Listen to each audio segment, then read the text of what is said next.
The metal index is bouncing, and I'm going to highlight three broad points. One is the dollar index. When the dollar index is weak, it's good for base metal prices. Whether you look at copper, aluminum prices, they are higher. So that's point number one. Point number two is China's NPC meet highlights. They stated that 2025 the GDP growth target is at around 5%.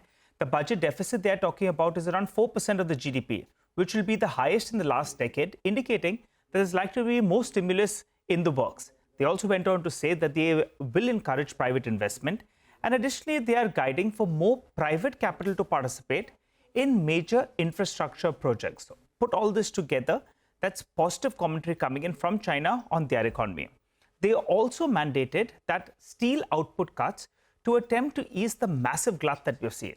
This is because of a couple of factors: the collapse in earnings in steel mills, and also there have been acquisitions that China has been dumping the surplus steel all across the globe. Remember, in the last year itself, we had highlighted towards the end of the year that they would clock around 100 plus million tons at around 110 million tons in 2024. That's the exports coming out of China.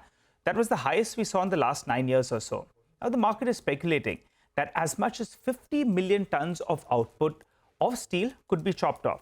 Lower amount of output in China would mean that there's lower supply in the global markets as well, which in turn will support steel prices.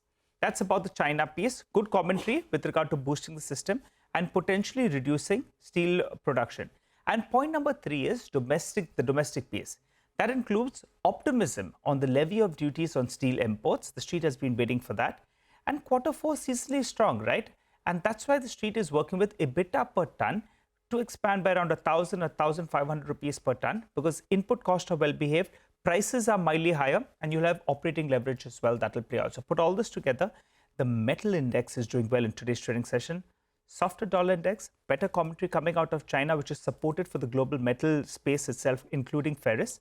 And also point number three is there is that hope that maybe we'll be hearing about those safeguard duties very, very soon from here on. So we'll have to keep an eye out on that front.